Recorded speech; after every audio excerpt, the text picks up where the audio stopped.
Hi, I'm Justin Cormack. We're going to split this session, the LinuxKit session, in two. I'm going to talk a bit about the Moby tooling, and then Rolf's going to talk about the about LinuxKit more broadly.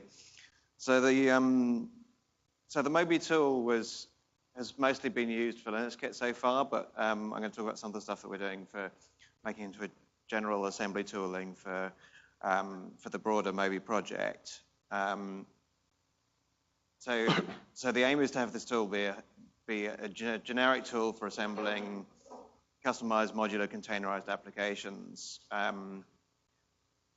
We built it initially for LinuxKit with a YAML config file that basically defines all the containers that you want to build up. In this case, your whole VM image. But the idea is that it can generate a range of outputs, and it can be used for generating any kind of assembly of containers that you want to sit there, communicate, and build a little kind of microservice type application.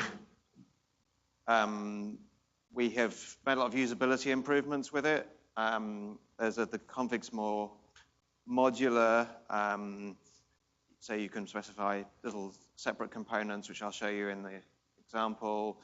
You can now put tarbles for debugging, which is really useful if you can't work out what's going on. And you can specify URLs for the YAML fragments as well.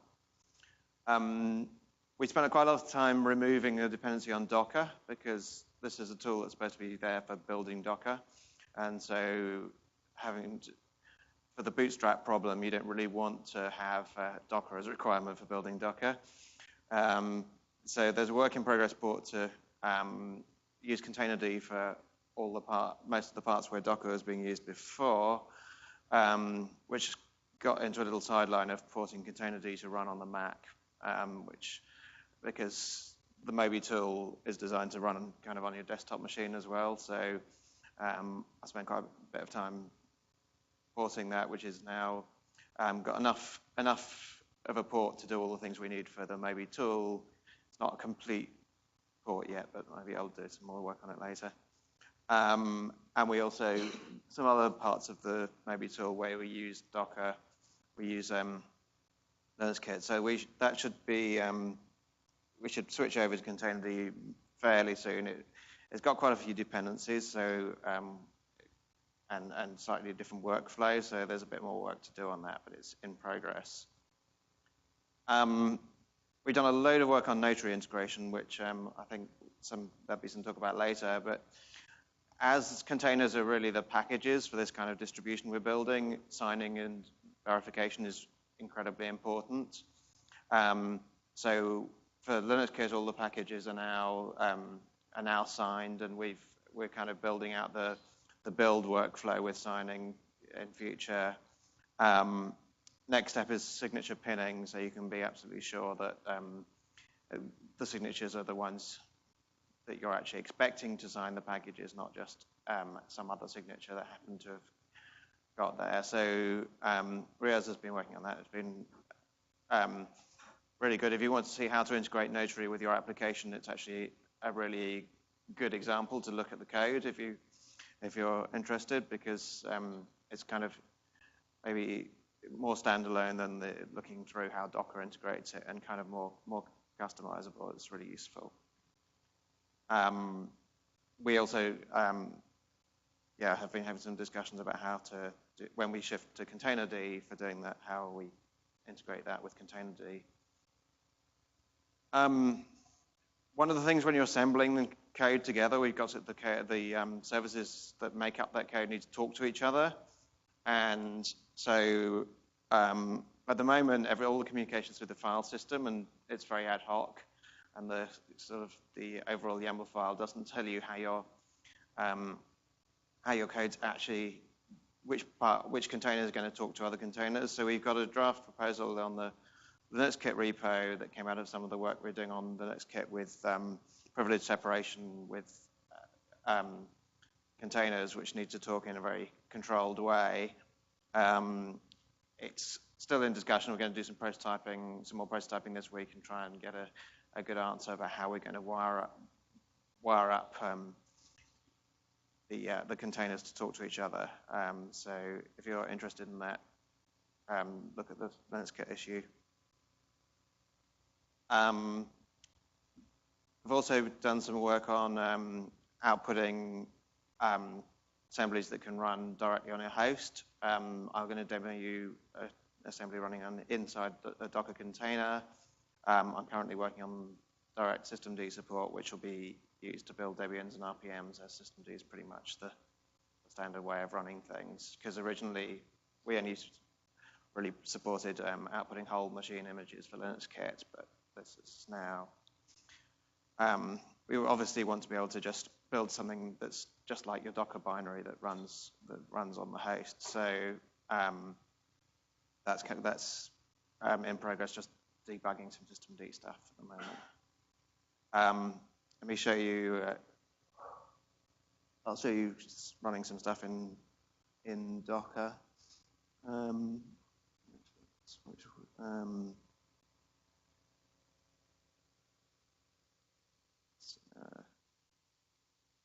So if we have a look at this as the examples in the Moby tool repo, we can run the same. We've got a little assembly here which just runs Nginx, which is a kind of classic example we have in the LinuxKit repo, and you can run it either with a Docker base or a LinuxKit base, and you can run the same thing. So we can basically run Moby build minus output a kernel and init RAM disk for LinuxKit. Oops, I'll type. So we want to add the LinuxKit and the Nginx together, and then that will build. Well, we can also, same time, we can do maybe build, and we want to output Docker. Oops. We can output the Docker and the Nginx, and we can pipe that into Docker build minus T, and that will build the same thing in Docker. Here we can run this with LinuxKit, Nginx, so that will run our Nginx example in a VM, and we can see what IP address it's got. And call that, and we get our Nginx, and then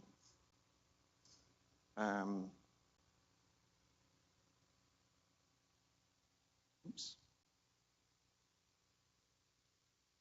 I might have to change these out. I've got too many things called output. I think I might have changed them to change the.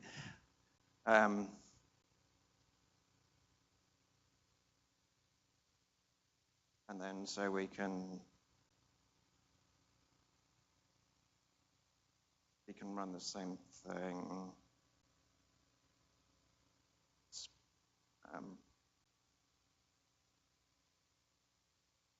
And then we can call localhost here, and we're running exactly the same Nginx setup as we were running in a VM here.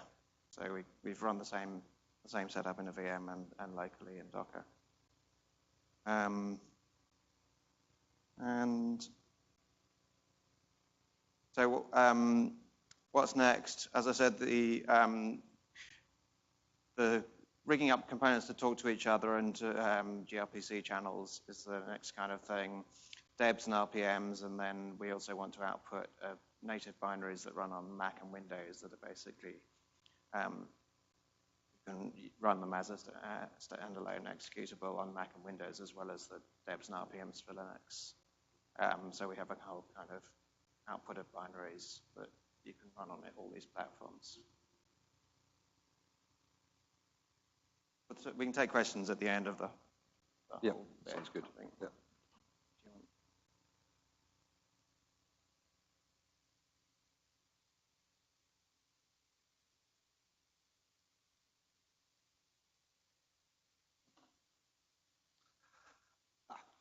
That works. Good. So I'm giving a quick update about LinuxKit itself. So we used Moby for tooling, and then we also had, in case you don't know what LinuxKit is, we introduced it at DockerCon, and it's a kit to build Linux systems targeted at immutable infrastructure, fast to build and boot.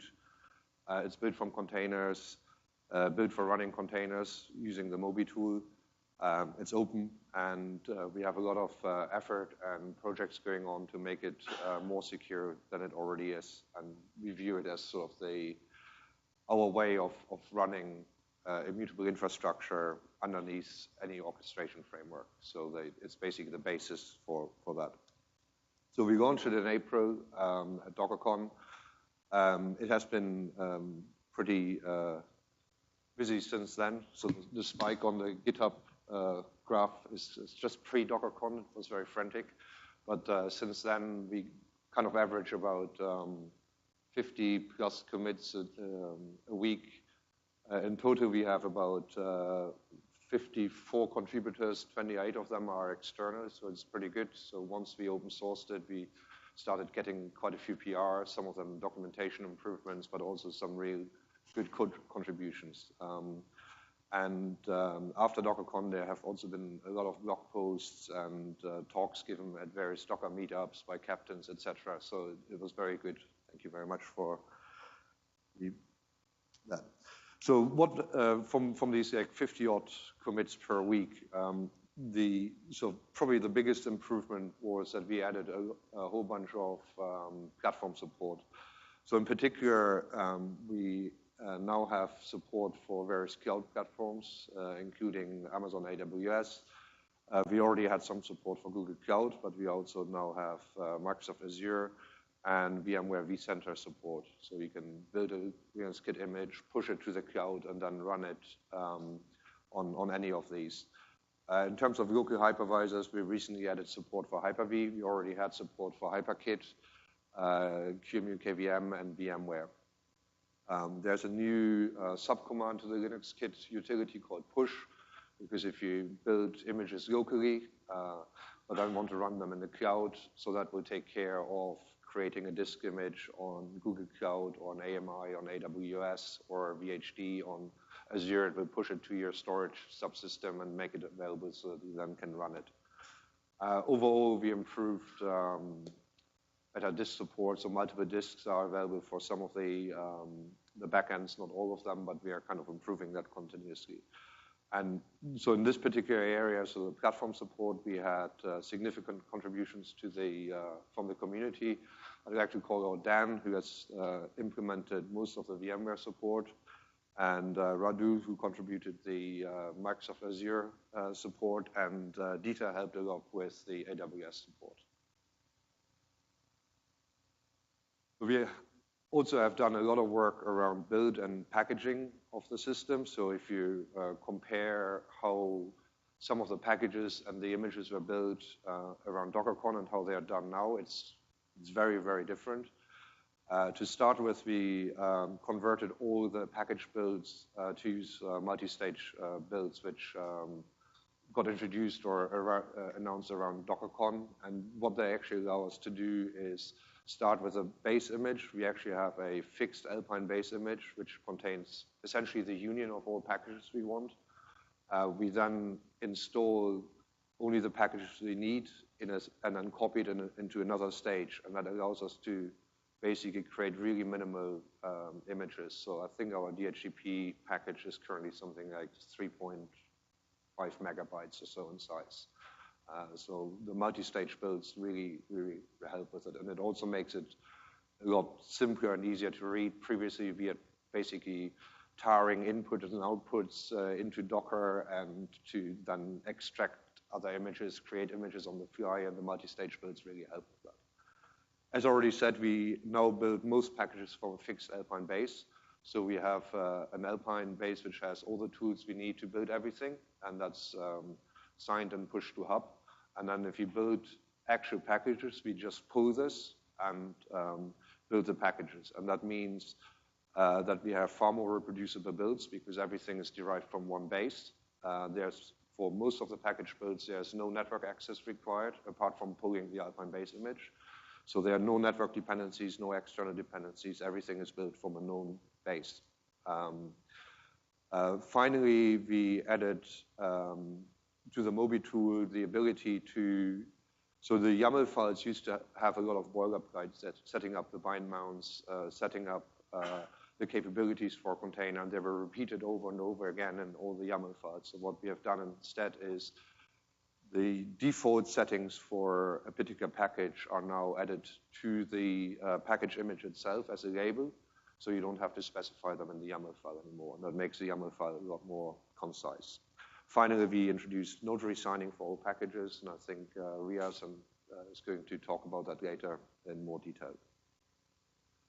We also introduced a bunch of new features. So around DockerCon, we were still using runc, because containerd at the time wasn't quite stable enough. We have now switched everything over to use containerd. One of the big push, as you may recall, so LinuxKit originates from the Docker editions. In particular, it started off with the embedded Linux and Docker for Mac, and then Docker for Windows, and Docker for Azure, and AWS, etc. So what we now do, what we started doing now is moving back a lot of the integrations, and we started with Docker for Mac, which has probably the tightest integration of the Linux kernel, Linux system with the host, and we started moving some of these packages back into LinuxKit so that you can basically reuse them. And we also added a lot of integration tests, and then we had two other sort of major contributions from Avi. One is an encrypted swap setup, and the last one, which I think got added last week, is previously you were able to, if you did the LinuxKit run, you were able to log in into the root namespace. And now all the login is done in a separate container. So the root file system is now really locked down. You can't log in. And if you want to have a login to your LinuxKit instance, you have to create a Getty container or an SSH container. But the root space, the main system is now basically locked down. To give a quick demo of, that's a bit unexpected, to give a quick demo of some of the features. How are we with time, Patrick? Okay. Okay. Okay, to start, I'm going to show various aspects of this using one of the group. So we created a directory called Blueprints, where we basically want to show more concrete examples of how to use LinuxKit. And the first one we added is a start for a Docker for Mac setup. And when we look at this, we start off again with like the sort of kernels and init and containerd, etc. But you already see maybe from the LinuxKit side, we now have these packages listed here, and I just give it a name and the image. So for the syskitl image, for example, which needs access to some of the kernel internals, you don't need to specify which bind mounts to use, which capabilities it requires, and which makes a file much more readable. And down here, we have also added the Getty container so that can actually show you what's happening inside. If you look at the format package, which is one of the packages, and if you look at it in more detail, we see somewhere here, so these are the contents which we used to specify in the YAML file. They are now part of a label, and the Moby tool basically looks at the label if it's present, and if they're not specified in the YAML file, it will use those instead as defaults, and that makes the YAML file much more readable. Now let's start this up.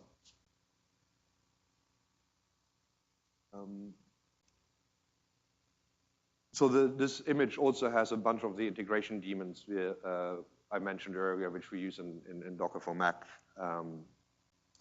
And so now we can do a critter list. We are now in the Getty container.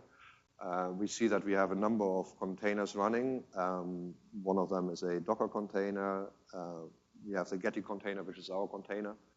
an NTP, and then we have two daemons here. One is called vsut, and what vsut is doing, it's basically taking a Unix domain socket running inside a container in LinuxKit and makes it available on the host as a Unix domain socket. So it's a proxy between a Unix domain socket in a VM and a Unix domain socket on the host.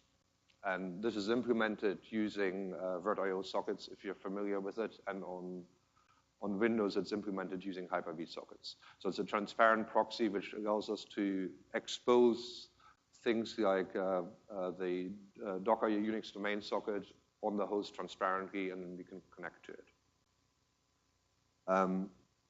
To show you that we are actually, so one of the aspects of LinuxKit is that it's immutable, but I'm in a Getty container here, so I can actually mess around with it. So I can touch files, and that works perfectly fine because I'm inside a container. I'm isolated. But to show you that the root system is still immutable, I need to copy and paste. So I can, from my container, because it's set up with enough privileges, I can actually enter the root namespace, right? So with using ns-enter. So I'm now in the root namespace, and if I type the same command, it will tell me that I can't do it because the root file system is locked down, and it's immutable, it's read-only, and it's only the images in the containers because they're set up the way we can actually modify them and run them. Finally, to give you an idea, so as I mentioned, there's a Docker daemon running inside the VM, and we expose the Docker socket via the vsut daemon to the host. So the socket is actually exposed here as, I think it's this one. So this is a directory where we keep state for the VM. And we can now run, on my Mac, I can use this Unix domain socket to connect to the Docker daemon running inside the VM. Right, so we can show Docker PS, and it's, I can do Docker run hello world. And it's unable to find it, it's pulling it, it's running it. So this runs a local Docker client against a Docker daemon running inside the Linux VM, just like Docker for Mac does, but now using LinuxKit. Right. So what's next? So there are a number of sort of items we are currently working on. We want to do more container integration. In particular, we already introduced a custom container client, but we also want to use the image store inside LinuxKit so that we can reuse the base images built for the packages. We want to expand on the blueprints for common use cases. I already showed you the Docker for Mac one, but it's not quite finished yet. But we also have additions for Docker for Windows, AWS, and Azure. So we expect to add more of these blueprints of complete examples to the repository. There's still quite a bit of work to be done around cloud integrations like AWS and Azure and Google Cloud, in particular around diagnostics, health, and monitoring. You can always improve CI. So at the moment, we do a few basic tests, but we actually want the CI to be self-hosted, and we want the CI to build packages if they are updated and push them and sign them, etc. We have made some progress on ARM64 support, but it's not quite done yet, so that's another sort of big item we are working on. If you attended the security SIG a couple of weeks ago, we also have some people who work on taking standard system daemons like DHCP and NTP and re-implement them in type-safe languages into multiple components to have sort of least privileged system daemons written in type-safe languages. David Chung is going to talk later about InfraKit, and we have already done some integration with LinuxKit there, but there are still a lot more to be done, so that's another sort of big item. And finally, we're preparing, I think, for first release really soon. And then from then on, we kind of need to work out what sort of release schedule we are doing, how we are doing releases, etc. But that's coming pretty soon as well. Thank you very much.